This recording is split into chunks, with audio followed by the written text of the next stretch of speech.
உங்களுக்கு திறமை இருக்கும். அந்த திறமைக்குண்டான ஒரு பதவியோ ஒரு அங்கீகாரமோ கிடைக்க விடாம பண்ணுவார். ஆனா அது என்ன பண்ணுவார் அப்படின்னு நீங்க பாத்துக்கணும். அப்ப இது எனக்கு கொடுக்கலையா, அப்ப நான் இதுக்கு அடுத்த ஸ்டெப்புக்கு நான் போறேன். அந்த முயற்சியை கொடுப்பாரு உங்களுக்கு. அந்த திறமையை கொடுப்பார். அந்த கடின உழைப்பை கொடுப்பார். என்ன இந்த இடத்துல நீங்க அவமானப்படுத்துறீங்களா, இந்த அவமானத்தை உடைச்சிட்டு நான் எப்படி மேல வரேன் பார் அப்படிங்கிற ஒரு தைரியத்தை கொடுப்பார். பணம் சார்ந்த விஷயத்த லாக் பண்ணுவார். பேச்சால பிரச்சனைகளை கொடுப்பார். அப்போ பேசக்கூடாது அப்படிங்கறத தெரிஞ்சுக்கணும். ஒரு முறைக்கு பல முறை யோசிச்சு பேசணும். பேசலாமா, இவங்க கிட்ட பேச வேண்டாமா, பேசினா இந்த பிரச்சனை வருமா, இந்த இடத்துல நம்ம பேசினா நன்மைகள் நடக்குமா அப்படிங்கறத ஒரு முறைக்கு பல முறை யோசிச்சு பேசணும். பணம் கொடுத்தீங்கன்னா திரும்பி வராது. கண்டிப்பா அஷ்டமச்சனியில யாருக்கு பணம் கொடுத்தீங்கன்னா அது லாக் தான்.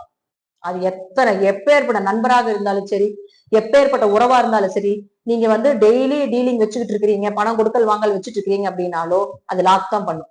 எங்க போனா என்ன விஷயம் பண்ணா உங்களுடைய லாபங்கள் கிடைக்கும், அந்த லாபத்துல இருந்து வரக்கூடிய தடைகள் என்ன, அந்த அழுக்கெல்லாம் என்ன, எப்படி ரிலீஃப் பண்ணா லாபம் பெறும் அப்படிங்கிற விஷயத்தையும் கொடுத்து விடுவார். அப்ப அதே இடத்துல உங்களுக்கு ஆசைகள்னு சொல்றோம் இல்லையா, அப்போ ரொம்ப நாளா ஆசைப்பட்டு இருக்குது கிடைக்கவே இல்லை அப்படின்னா அந்த ஆசைகளை தோன்றி அந்த ஆசைகளை மறுபடியும் உங்களுக்கு உங்க மனதளவுல புதுப்பிச்சு அந்த விஷயத்த செய்ய வைப்பார். அப்போ உங்களுடைய பயணங்கள், உங்களுடைய குடும்பம், உங்களுடைய ஆசைகள், உங்களுடைய தேவைகள் இதெல்லாம் என்னன்னு உங்களுக்கு உணர வச்சு அதையை மீண்டும் செயல்படுத்தி கொடுப்பார். கெடுத்து கொடுக்கக்கூடியவர் சனி பகவான். திருச்சிற்றம்பலம். தென்னாடுடைய சிவனை போற்றி, எந்நாட்டவருக்கும் இறைவா போற்றி. அனைவருக்கும் வணக்கம். 29/3/2025 திருக்கணித முறைப்படி சனி பகவான் கும்ப ராசியிலிருந்து மீன ராசிக்கு பயிற்சியாக போகிறார். சனி பகவானை பொறுத்த வரைக்கும் நன்மையே அதிகமாக செய்யக்கூடிய ஒரே கிரகம் அப்படிங்கிறது தான் பெயர். ஏன் அப்படின்னு பாத்துட்டீங்கன்னா, சனி வரக்கூடிய இடத்துல அங்க இருக்கக்கூடிய அழுக்குகளை, அங்க இருக்கக்கூடிய பிரச்சனைகளை, இப்ப சனி 4ஆம் இடத்துக்கு வருகிறார் அப்படின்னா, 4ஆம் இடங்கிறது வீடு மனை சொத்துக்களை சொல்லக்கூடிய ஒரு இடம். அப்போ உங்களுக்கு சொத்து பிரச்சனைகள், வீடு சம்பந்தப்பட்ட பிரச்சனைகள், வாகனங்கள் சம்பந்தப்பட்ட பிரச்சனைகள் எது இருந்தாலும் அதை சரி செய்து கொள்வதற்கே அவர் வருகிறார் என்பதுதான் இது முதல் காரணமாக இருக்கும். நம்மளை அவர் ஒரு நேரான பாதையில கொண்டு செல்வதற்கு மட்டுமே அவர் வருகிறார் அப்படிங்கிறத நம்ம முழுமையா எடுத்துட்டு எல்லாருக்குமே, எல்லா ராசிக்குமே 6 ராசியை பிடிக்கிறார் அப்படின்னாலும் 6 ராசியை விடுவிக்கிறார் அப்படின்னாலும் மிச்சம் இருக்கக்கூடிய அந்த கட்டத்துல இருக்கக்கூடிய கிரகங்களுடைய தன்மைகளையும் அவர் நமக்கு வெளிப்படுத்துவார் அப்படிங்கிறதா உண்மையான பொருள். இப்போ உங்க ராசிக்குண்டான சனி பயிற்சி எப்படி இருக்கும் அப்படிங்கிறத நம்ம முழுமையாக பார்க்கலாம். சிம்ம ராசிக்குண்டான சனி பயிற்சி பலன்களை பத்தி பார்க்கலாம். சிம்ம ராசிக்கு அஷ்டம சனி தொடங்குது. பயப்பட வேண்டிய அவசியங்களே இல்லை. 8ஆம் இடத்துக்கு சனி வருது. அப்ப 8ஆம் இடங்கிறது ஆசன வாயு பகுதி. ஃபைல்ஸ் பிரச்சனை, யூரினரி பிரச்சனை, ஜீரணமாகாம போறது, ஃபுட் பாய்சன் ஆகிறது, இதெல்லாம் ஏதாவது ஒண்ணு கொடுத்துக்கிட்டே இருக்கும் இந்த 2.5 வருஷம் நோயாக. அப்ப இதுல எல்லாம் கொஞ்சம் கவனமா இருந்துக்கணும். அதற்கு தகுந்த இப்போ முன்னாடி ஒரு எச்சரிக்கை சொல்றோம். உங்களுக்கு ஃபைல்ஸ் வரும், யூரினரி பிரச்சனை வரும், அதே போல ஆசனவாயு பகுதி பிரச்சனைகள் வருது, ஜீரணம் ஆகாம போகுது, குடல் பிரச்சனை வரும், இதெல்லாம் அஷ்டமி நடக்கும். அப்போ இத முன்னாடி நான் சொல்றேன்னா அதற்குள்ள உணவு முறைகளை மாத்திக்கோங்க. அதுக்கு முன்னாடி என்ன பண்ணணும் அப்படிங்கறத முன்னாடியே செஞ்சு வச்சுக்கோங்க அப்படிங்கறதுதான் உண்மை. அது நீங்க பண்றப்போ அது அப்படியே உங்களுக்கு இதுவே பரிகாரம் தான். முன்னாடி சொல்றப்போ இப்ப வந்து உங்களுக்கு வயிறு உபாதைகள் வருதா, நான்வெஜ் சாப்பிட்டு இருக்கீங்க, ரொம்ப அதிகமா சாப்பிடுறீங்கன்னா கொஞ்சம் குறைச்சிக்கணும். அதே போல தானிய உணவுகள் சாப்பிடுறது, இது போல ஏதாவது ஒரு உணவு முறைகள்ல மாத்திக்கணும். அப்ப அது மாத்துறதே உங்களுக்கு பரிகாரமா அங்க வேலை செய்யும். அடுத்தது பாருங்க, சனி அப்படின்னு சொல்லக்கூடிய யாரு, உங்களுடைய ராசிக்கு 6 மற்றும் 7ஆம் அதிபதி. அப்ப 6, 7 கூடையவர் சனி என்ன பண்ணுவார், அஷ்டம சனியாக வந்து கடனை கொடுத்துருவார். கடன் வாங்கி செஞ்சே ஆகணும்னு கொடுப்பாரு. நமக்கு அந்த இடத்துல வந்து நம்ம கடன் இப்ப வாங்கி இந்த இடத்துல நம்ம தப்பிச்சுக்கலாம் அப்படிங்கிறது நமக்கு சூழ்நிலை வரும். ஆனா முடிஞ்ச அளவுக்கு வாங்காம தப்பிச்சுக்கோங்க. ஏன்னா கடனை வாங்கிட்டீங்கன்னா கடனை கட்ட விடாம பண்ணும். அதனால ஒரு அவமானத்தை கொடுக்கும். முதலே கடன் வாங்கிட்டங்க, கட்டவே முடியலீங்க, அதுல சில அவமானத்தை கொடுத்தே தீர்வார். அப்ப அடுத்தது அவரு 7ஆம் அதிபதி ஆகுறாரு இல்லையா, அப்ப அவரே 7ஆம் அதிபதி ஆகுறதுல என்ன பண்ணுவார், கணவன் மனைவிக்குள்ள பிரச்சனை, கருத்து வேறுபாடுகள், பார்ட்னருக்குள்ள இருக்கக்கூடிய திருட்டுத்தனத்தை காட்டுறது, பார்ட்னர் உங்க சொத்தை புடுங்குறது, நீங்க உங்களை தோற்கடிச்சுட்டு அவர் மேல வர்றது, இதெல்லாம் நடக்கும். அப்போ 6ஆம் இடங்கிறது சித்தி உறவை சொல்லு. அப்ப சித்திக்கு ஏதாவது ஒரு மருத்துவ செலவு, சித்திக்கு உங்களுக்கு ஒரு மனக்கசப்புகள். 7ஆம் இடம் அப்படிங்கிறது பாத்தீங்கன்னா உங்களுடைய மனைவி, கணவர், கணவர் குடும்பம், மனைவி குடும்பம், இதெல்லாம் நம்ம சொல்றோம் அதெல்லாம் சேர்ந்துடும். அப்ப அவங்களுக்குள்ள ஒரு மனக்கசப்புகள் இதெல்லாம் கொடுக்கும். அதே போல குழந்தைகளுடைய முயற்சிகள் தடைபடுறது, 5க்கு 3ஆம் இடம். அப்போ அவங்களுடைய முயற்சிகள்ல தடைப்பட்டு கொடுக்கறது, குழந்தைகளுக்கு ஒரு சப்போர்ட்டாவா இருக்கக்கூடிய ஒரு சூழ்நிலைகள். அப்ப எல்லா பக்கம் அஷ்டம்ங்கிறது 8 பக்கம் லாக் பண்ணும். உங்களுக்கு உண்டான விஷயங்கள் என்ன, உங்களுக்கு இது சரியில்லை, இதை நீ மாத்து அப்படிங்கறத சனி பகவான் பண்ணுவார். அடுத்தது பாருங்க, உங்க ஜாதகத்தை எடுத்துக்கோங்க. இந்த சந்திரன் அப்படின்னு போட்டிருக்கக்கூடிய கட்டத்துல எந்த கிரகங்கள் இருந்தாலும் என்ன நடக்கும் அப்படிங்கறத நான் சொல்றேன். அப்ப ஜாதகத்துல சூரியன் இருந்துட்டாருன்னு வச்சுக்கோங்களேன். இந்த சந்திரன் போட்டிருக்கிற இடத்துல சூரியன் இருந்துட்டாருன்னா கண்டிப்பாக ஒரு புகழை தேடி அலைய வைப்பார். ஆனா அந்த புகழ் கிடைக்காது. அப்ப என்ன பண்ணும், உங்களுக்கு இதெல்லாமே கெடுப்பார். அந்த மனசை மட்டும் தளர விடவே கூடாது. எப்பவுமே இந்த சனி பிடிக்கிறார் அப்படின்னா மனசத்தான் ஃபர்ஸ்ட் வந்து பிடிப்பார், மனசை தளரத்தான் விடுவார். ஆனா மனதை தளர விடாம இறைவனை பிடிச்சிட்டு என்ன தசை நடக்குது, என்ன புத்தி நடக்குது, அதோட சனி பகவானுக்கு உண்டான என்ன வழிபாடுகள், அதை புடிச்சிட்டு மேல அடுத்தடுத்த படிக்கு போயிட்டீங்கன்னா அந்த தைரியம் உங்களை நிச்சயமாக வாழ வைக்கும்.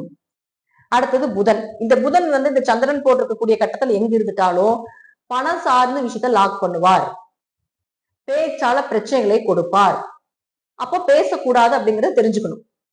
ஒரு முறைக்கு பல முறை யோசிச்சு பேசணும். பேசலாமா, இவங்க கிட்ட பேச வேண்டாமா, பேசினா இந்த பிரச்சனை வருமா, இந்த இடத்துல நம்ம பேசினா நன்மைகள் நடக்குமா அப்படிங்கறத ஒரு முறைக்கு பல முறை யோசிச்சு பேசணும். பணம் கொடுத்தீங்கன்னா திரும்பி வராது. கண்டிப்பா அஷ்டம் வச்சீங்கன்னா யாருக்கு பணம் கொடுத்தீங்கன்னா அது லாக் தான்.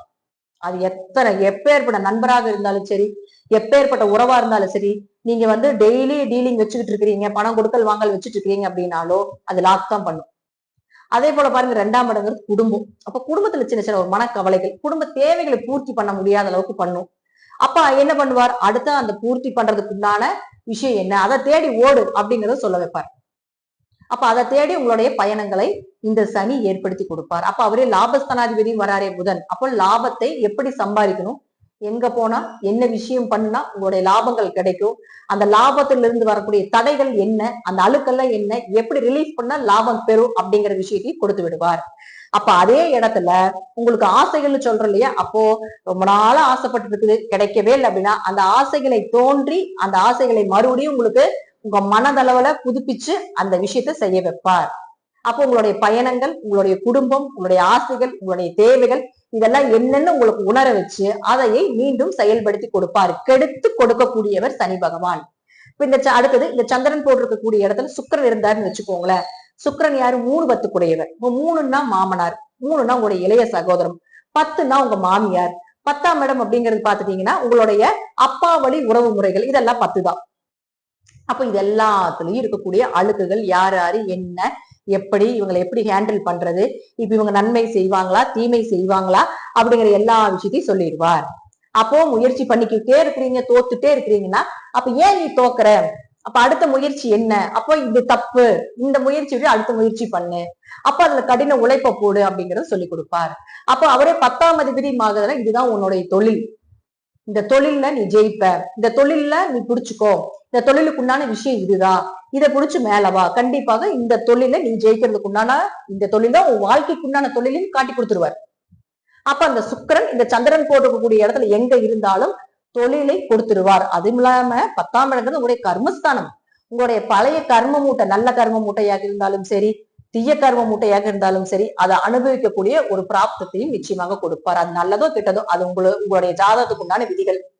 அடுத்தது 4 மற்றும் 9ஆம் அதிபதினு சொல்லக்கூடிய செவ்வாய் இந்த சந்திரன் இருக்கக்கூடிய இடத்துல இருந்துட்டால் நிச்சயமாக தாய் தந்தையர் மூலமாக அல்லது தாய் வழி சொத்துக்கள், தந்தை வழி சொத்துக்கள் இருந்து வந்த பிரச்சனைகள் இது எல்லாமே ஒரு நிவர்த்தி ஆகும். அங்க பிரச்சனை அப்பதான் கொடுப்பார். இனிதான் பிரச்சனை ஸ்டார்ட் ஆக போகுது. பூர்வீக சொத்து பிரச்சனை, அம்மா வழி சொத்து பிரச்சனை, அப்பா வழி சொத்து பிரச்சனை இனிதான் ஸ்டார்ட் பண்ணுவார். அல்லது ஸ்டார்ட் ஆயிருந்துச்சுன்னு வச்சுக்கோங்களேன், இப்ப ரிலீஃப் பண்ணி கொடுப்பார். அது என்ன பண்ணா, எங்க போனா, யாரை பார்த்தா, எப்ப கிடைக்கும், இதற்கு யாரு ப்ராசஸ் பண்ணலாம் அப்படிங்கிற எல்லா விஷயத்தையும் கொடுப்பார். அப்ப 4ஆம் இடங்கிறது வீடு மனை சொத்துக்கள். அப்ப பழைய வீடு, பழைய சொத்துக்கள், பழைய வண்டி வாகனங்கள் இதெல்லாம் புதுப்பிச்சு கொடுப்பார். அதுல இருக்கக்கூடிய அழுக்குகள் என்ன, அதெல்லாம் வேண்டாமா வேணுமா இதெல்லாமே பார்த்து கொடுப்பார். 9ஆம் இடங்கிறது உயர்கல்வி, 2ஆம் திருமணம். அப்ப இங்க செவ்வாய் இருந்துட்டாருன்னா உயர்கல்வி படிப்பதற்கு உண்டான வாய்ப்பு, ரொம்ப நாளா படிக்கவே முடியல, படிப்பு தடையா இருக்குது அப்படின்னா அந்த படிப்பு ஏன் தடையாச்சு, அதுக்கு உண்டான விஷயம் என்ன, அதை தேடி ஓட வைப்பார். அஷ்டமச்சிகளை நிறைய காசு பணம் சொத்து சேர்க்கிறீங்க வருது அப்படின்னா உயிருக்கு கேரண்டி கிடையாது, உறவுகளுக்கும் கேரண்டி கிடையாது. இல்லைங்க சொத்து வரல, காசு வரல, இதெல்லாம் எது வரல, நார்மலா இன்னைக்கு சாப்பிடுறோம், இன்னைக்கு விஷயங்கள் நடக்குது, மீடியமா போகுது அப்படின்னா உயிருக்கும் உறவுக்கும் பெயருக்கும் புகழுக்கும் பங்கம் இல்லை அப்படிங்கறத தெரிஞ்சுக்கணும். அடுத்தது குரு. இந்த குருவை பொறுத்த வரைக்கும் பாத்துட்டீங்கன்னா இந்த சந்திரன் போட்டிருக்கக்கூடிய கட்டத்துல எங்க இருந்தாலும் குரு 5 8 குடையவர். அப்ப குழந்தைகளுக்கு உண்டான விஷயத்த செய்வார். இப்ப குழந்தைகளுக்கு உண்டான தேவைகள் என்ன, குழந்தைங்க ஏன் இப்படி இருக்காங்க, அப்ப அவங்களுக்கு என்னென்ன நம்ம செய்யணும் அப்படிங்கிற விஷயத்துல செய்ய வைப்பார். அப்ப அவங்களுக்கு உண்டான விஷயத்த செய்யறதுக்கு நம்மளை ஓட வைப்பார். அடுத்தது குலதெய்வம். குலதெய்வமே தெரியலீங்க, குலதெய்வம் எங்க இருக்குன்னே தெரியல, குலதெய்வத்தை கண்டுபிடிக்கவே முடியல. இந்த பெண் சாபம் இருக்கிறவங்களுக்கு எல்லாம் குலதெய்வமே தெரியாது, குலதெய்வம் எங்க இருக்குதுன்னே தெரியாது. பெண் சாபம் இருந்ததுன்னா அவங்களுக்கு வந்து குலதெய்வம் தெரியாது, குலதெய்வ தோஷம் இருக்கும், பித்திரு சாபம் இருக்கும், பித்திரு தோஷங்கள் இருக்கும், ஒரு நிம்மதியே இருக்காது குடும்பத்துல. அப்ப இதெல்லாம் கண்டுபிடிச்சு கொடுக்கும். அப்ப எதனால, ஏன், எப்படி, என்ன காரணத்தினால அப்படிங்கறதெல்லாம் கண்டுபிடிச்சு அதற்குள்ள ஒரு தீர்வை கொடுப்பார். 5ஆம் இடங்கிறது குடும்ப ஒற்றுமை. ஏன்னா கண்டச்சனையில குடும்பம் பிரிஞ்சிருக்கு, நிறைய பேருக்கு பிரிஞ்சு போச்சு. அப்போ அல்லது ஒரே குடும்பத்துல இருந்தாலும் ஒரு மனஸ்தாபத்தோட வாழ்ந்துட்டு இருப்பாங்க. அப்ப அஷ்டமச்சனையில ஏன் இப்படி ஆச்சு, என்ன காரணம், அப்ப நம்ம மேல என்ன மிஸ்டேக்கு, இப்ப அவங்க என்ன மிஸ்டேக் பண்ணிருக்காங்க, நம்ம மேல மிஸ்டேக் இல்லாம அவங்க மிஸ்டேக் பண்ணிருக்க மாட்டாங்க, இல்ல அவங்க மிஸ்டேக்கா, அதை எப்படி திருத்தலாம் அப்படிங்கிற எல்லா யுக்திகளையும் சனி கொடுத்துருவார். அப்ப 5ஆம் இடங்கிறது அதிர்ஷ்டம். அப்ப அந்த அதிர்ஷ்டத்துக்கு உண்டான விஷயம் என்ன, ஏன் நமக்கு நடக்க மாட்டேங்குது, அப்ப எப்படி நம்ம ஆக்டிவேஷன் பண்ணலாம், நம்மளுடைய உடல்நிலை என்ன, நம்மளுடைய மனப்பக்குவம் என்ன, அப்ப நம்ம அதிர்ஷ்டம் வேலை செய்யணும்னா எதை நோக்கி நம்மளுடைய பயணங்கள் இருக்கணும் அப்படிங்கிற எல்லா விஷயத்தையும் காட்டி கொடுத்துட்டு அவர் போவார். அப்ப அவரே 8ஆம் அதிபதி ஆகிறாரு இல்லைங்களா. 8னா மறைவு, உயில் சொத்து. 8ஆம் இடம் அப்படிங்கிறது பாத்துட்டீங்கன்னா உங்களுடைய கணவர் மனைவி வழியே சொல்லக்கூடிய உறவுகள். அப்ப அதெல்லாம் இருக்கக்கூடிய அழுக்குகளை விரட்டுவார். அப்ப உயிர் சொத்து ஏதாவது இருக்குதுன்னா அது உங்க பக்கம் வர்றதுக்குண்டான வாய்ப்பை கொடுப்பார். 8ஆம் அதிபதி அதாவது அஷ்டமச்சனி நடக்கிறப்ப பண இழப்புகள் வரும். அப்ப குருவும் இந்த சந்திரன் இருக்கக்கூடிய இடத்துல இருந்துட்டா பெரிய பணமா லாக் ஆகும். அப்போ பணம் கொடுக்க கூடாது, பணம் பெரிய லாக் ஆகக்கூடாது. இல்லைங்க எனக்கு பணம் போட்டா தான் நான் தொழிலே பண்ண முடியும், இல்லைன்னா பண்ண முடியாதுங்க அப்படின்னா தசாபுத்தி செக் பண்ணிட்டு ஒரு லிமிடெட் அமௌண்ட் இருக்கும், அந்த அமௌண்ட்டை மட்டும் நீங்க டிரான்ஸ்பர் பண்ணி அந்த தொழிலை பண்ணலாம். அப்ப அது போல சின்ன சின்ன நிறைய ரூல்ஸ் இருக்கு, நிறைய பரிகாரம் இருக்கு, அதெல்லாம் நம்ம செஞ்சு அடுத்த கட்டத்துக்கு நம்ம போகலாம். வழிபாடுகள், பரிகாரம் கிடையாது, வழிபாடுகள். அப்ப அந்த வழிபாடை செஞ்சு நம்ம அடுத்த கட்டத்துக்கு போகலாம். இப்படி இந்த அஷ்டமச்சனியில ஒவ்வொரு விதிமுறைகளும் சிறப்பானதாக நமக்கு நல்லதைத்தான் சனி கொடுக்கும். நமக்கு இருக்கக்கூடிய அஷ்டமம்னா மறைஞ்சிருச்சு, நம்ம சுத்தி மறைஞ்சிருக்கிறது வெளியே காட்டுறது. நம்ம உடம்புக்குள்ள இருக்கக்கூடிய மறைஞ்சிருக்கக்கூடிய நோயாக இருந்தாலும் சரி, தைரியமாக இருந்தாலும் சரி, நம்ம யார் அப்படிங்கறத வெளியே காட்டிட்டு அந்த அஷ்டமி சனி விலகும். அதற்குண்டான ஒரு வழிகளை தான் கொடுக்கும். தெரியாம இருக்குது, ஒரு கல்லு ஒரு சிற்பம் செய்யறோம், அது வழி இல்லாம செய்ய முடியுமா, அப்ப அந்த வழியை தாங்கக்கூடிய ஒரு பக்குவத்தை மட்டும் இறைவனிடம் வேண்டுங்கள். நீ கொடுக்கறத கொடு, நான் என் கர்மாவை கழிக்கிறதுக்கு நான் இந்த பீரியட் நான் அனுபவிக்கிறேன், ஆனா அதை தாங்குற அளவுக்கு எனக்கு மன பக்குவத்தை மட்டும் கொடு, மன வலியை தாங்குற அளவுக்கு தைரியத்தை கொடு, கூட இரு அப்படிங்கறத மட்டுமே ஒரு பிரார்த்தனையா நீங்க அனுதினமும் வச்சுக்கிட்டு அனுதினமும் உங்க தசாபுத்திக்கு உண்டான வழிபாடுகளை நீங்க செஞ்சுட்டு நீங்க உங்க வேலையை தொடர்ந்து பாருங்க. அஷ்டமச்சனியால வரக்கூடிய பாதிப்புகள் இந்த விதிமுறைகள் மூலமாக 70% குறையும் அப்படிங்கறதுல மாற்றுக்கருத்தே கிடையாது. நன்றி. இன்னும் ஒரு நல்ல பதிவுல சந்திக்கலாம். திருச்சிற்றம்பலம், தில்லையம்பலம், ஸ்ரீ நரசிம்ம திருடிகளே சரணம்.